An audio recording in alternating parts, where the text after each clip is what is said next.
నేను నేరేడు పళ్ళు నీ నీలాల కళ్ళు అని రాయమన్న రాశాను. ఏటయిందే గోదారమ్మ ఎందుకీ ఉలికిపాటు అని శ్రీరామదాసులో రాయమన్న రాసినాను. అమ్మకు బ్రహ్మకు మధ్యన నాన్నే ఒక నిచ్చెన అని పాండురంగళ్ళు రాయమంటే ఎస్, అసలు ఏమి ఎక్స్ప్రెషన్ అండి అది. హెడ్స్ ఆఫ్ అమ్మకి బ్రహ్మకి మధ్యన నాన్నే ఒక నిచ్చెన. నానా నీ గుండెలపై నడక నేర్చుకున్నానని, నీ చూపుడు వేలితో లోకాన్ని చూశానని, నాన్నను పూజిస్తే ఆది దేవుని కది అందునని, అమ్మకు బ్రహ్మకు మధ్యన నాన్నే ఒక నిచ్చెనని. అందులో నాకు నేనే ఒక రహస్యమైనటువంటి ఒక నిబంధన పెంచుకున్నాను. అది ఎవరికి చెప్పలా. ఏంటిది?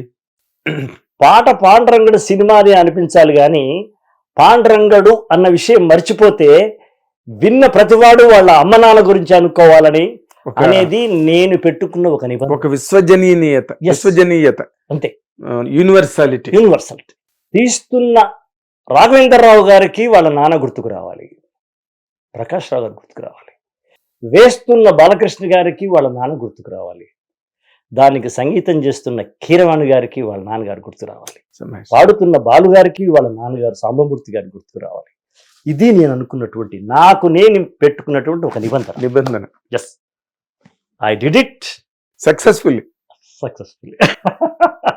ఎందుకంటే నార్మల్ గా ఇప్పుడు మీరు రాసిన దాంట్లో పాండురంగ మహత్యంలో సన్నివేశం అది ఉన్న సన్నివేశం. అమ్మ అని అరిచిన ఆలకించబమ్మ. నాకు కష్టం ఏంటంటే అదొక ప్రమాణమైన అగ్ని పరీక్షది.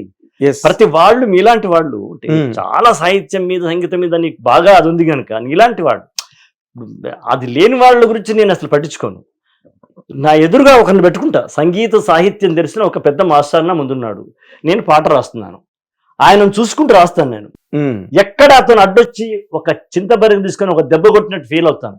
ఎట్లా, ఏం రాస్తున్నావు నువ్వు, ఏదో అవకాశం దొరికింది పేరు వచ్చిందని రాసి పాడేమేనా అని ఒక నన్ను మందలిస్తూ ఉంటాడు.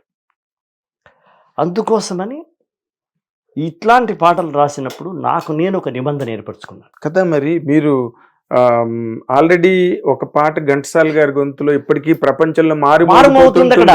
దేహము విజ్ఞానము బ్రహ్మోపదేశం ఇచ్చి అపరాలు సాధించే హితమిచ్చిన తండ్రిని కనుగానని కామమున నిలువెడల నడిపి అయిందా మనలో మన మాట.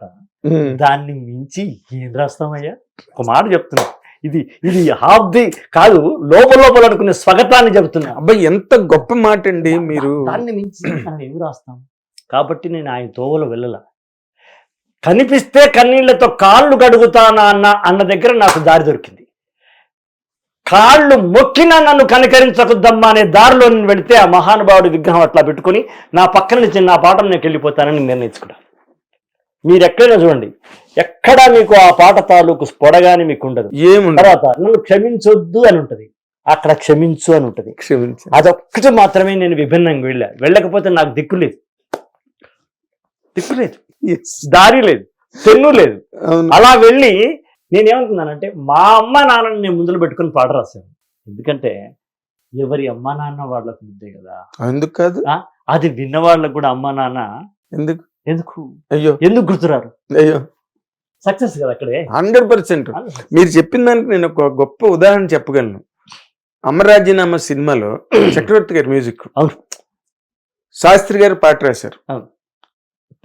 ఎవరు పాడగలరు అమ్మ మాట కన్నా గొప్ప తీయని కావ్యం. అది అవతార పురుషుడైన అణువంతే పుడతాడు, ఆ అమ్మ నీళ్లు తాగేతోని అయ్యా అమ్మేగా చిరునామా ఎంతటి ఘన చరితకి అమ్మేగా ఆదిస్వరం ప్రాణమనే పాటకి ఎంత అద్భుతమైన కదా. చిత్ర గారు సాంగ్ పాడుతుంది విజయ్ గార్డెన్స్ లో, అందరూ ఉన్నారు. దాసనాండ్రారు, శాస్త్రి గారు, చక్రవర్తి గారు, మొత్తం అందరూ ఉన్నారు థియేటర్లో. శాస్త్రి గారు అప్పుడే వచ్చాడు అనమాట. నేనున్నా రికార్డింగ్ అయ్యి చిత్ర గారు పాడేసిన తర్వాత నేను ఆవిడతో పాటు బయటకు వచ్చాను. మీరు నమ్మరండి, దాసనాండ్రారు, చక్రవర్తి గారు, అక్కడ ఉన్న టీము స్టాఫ్ అందరూ బోరుమని ఏడుస్తున్నారు. అక్కడ ఏదో పోయినట్టు. శాస్త్రి గారు నవ్వుకుంటూ వచ్చాడు లోపలికి. అంటే ఎవరి ఐడెంటిఫికేషన్ వాళ్ళకి. ఉంటుంది. మీరు అక్కడ సక్సెస్ అయ్యారు. ఎస్, ఆ పాట ఎందుకు నిలబడిందంటే అంతే. ఎంత అమ్మకి బ్రహ్మకి మధ్యన నిచ్చినాను అసలు. నానే ఒక నిచ్చెన. ఆ అమ్మ మీద అందరూ బారేస్తారు సార్. నాన్న గురించి చాలా తక్కువ. రాఘవేంద్రరావు గారు చెప్పింది అదే నాకు. అరే బాబు, అందరూ రాస్తారు ఈ అమ్మ గురించి, నాన్న గురించి ఇంకా బాగా చెప్పవయ్యా అన్నాడు. సార్ నేను చెప్తానండి, సెకండ్ చరణం చెప్తాను, ఒకటి అమ్మకి ఒకటి నాన్నకి. అయితే మిమ్మల్ని కవిగా వ్యక్తిగా ఒక మాట అడుగుతా. ఆ పాటలో నన్ను క్షమించద్దు అన్నది మీ భావ వ్యక్తీకరణ. నేను ఎన్నుకున్న దారి అంటే ఆయన దగ్గర నుంచి దూరంగా వెళ్ళాలి, ఇది ప్రత్యేకంగా నిలబడాలి. అంతే కదా. ఇంకా అంతకన్నా సబ్మిషన్ ఉండదు కదా. లేదు. పశ్చాత్తాపాన్ని మించిన ప్రాయశ్చిత్తం లేదంటారు. అంతే కదా. లేదంటారు. నన్ను అసలు క్షమించద్దని కొడుకు అడగడం అన్నది అల్టిమేట్ ఫామ్.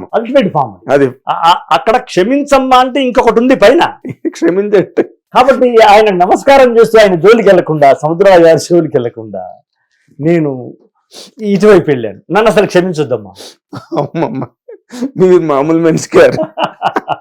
ఎందుకంటే ఇప్పుడు రాయడం వేరు, రాసే ముందు ఇలాంటి స్పృహ పెట్టుకుని రాయడం వేరు కదా. ఎగ్జాక్ట్లీ. అసలు నేను రాఘవేంద్రరావు గారిని కూడా బతిమాలుకున్నాను, అయ్యా ఈ ఒక్క సన్నివేశము వేటూరు గారితోనన్నా నారాయణ గారితో రాయించండి అడిగారా. ఎందుకంటే ఇది సముద్రాల గారు రాసి అంత పండిన సన్నివేశం, పండిన ఆ పాట అలా ఇప్పటికీ ప్రపంచం నిండా ఉండిపోయిన సన్నివేశం కదా. అంటే పాట ఎవరితో రాయించాలో నేను నిర్ణయించాలి, నువ్వు కాదన్నాడు ఆయన. అని నువ్వే రాయమన్నాడు. That is Raghavendra Rao. ఎస్, ఆయన పాట అంటే రాఘవేంద్రరావు అంటే పాట, దాంట్లో డౌట్ లేదు. అంటే దాసన్ అంటారు కూడా ఫర్ దట్ మ్యాటర్. అలా ఉన్నారండి వాళ్ళు. ఒక 4 స్తంభాలు ఉన్నారు. ఒక బాపు గారు, ఒక విశ్వనాథ్ గారు, దాసరి గారు, రాఘవేంద్ర, ఇట్లా ఉన్నారు. హిట్ టీవీ యాప్, ఇందులో short news, live news, entertainment shows, movies, digital magazines తో పాటు మీ జిల్లా వార్తలను కూడా ఫ్రీగా చూడొచ్చు. ఇంకెందుకు ఆలస్యం, వెంటనే హిట్ టీవీ యాప్ ని డౌన్లోడ్ చేసుకుని ఫ్రీగా ఎంటర్టైన్మెంట్ పొందండి. Hit TV app. Hit TV app. Please download hit TV app. Hit TV app ని ఫ్రీగా డౌన్లోడ్ చేసుకుని ఎంజాయ్ చేయండి. మీకు నచ్చిన ఎంటర్టైన్మెంట్ కోసం హిట్ టీవీ యాప్ ని ఫ్రీగా డౌన్లోడ్ చేసుకుని ఎంజాయ్ చేయండి. హిట్ టీవీ యాప్ ని డౌన్లోడ్ చేసుకుని ఆస్వాదించండి, ఆశీర్వదించండి. ఇంతమంది సెలబ్రిటీలు హిట్ టీవీ యాప్ ని డౌన్లోడ్ చేసుకోండి అని చెప్తున్నారంటే ఎంత మంచి యాప్ ఆలోచించండి. అమెరికాలో చదవాలనుకునే వాళ్ళకి విశ్వసనీయమైన పేరు మన శౌర్య కన్సల్టెన్సీ. UK లో 1 year masters, UK లో 1 year masters, 2 years work permit up to 5 years visa. Contact Saurya Consultancy. Contact 89851 89851.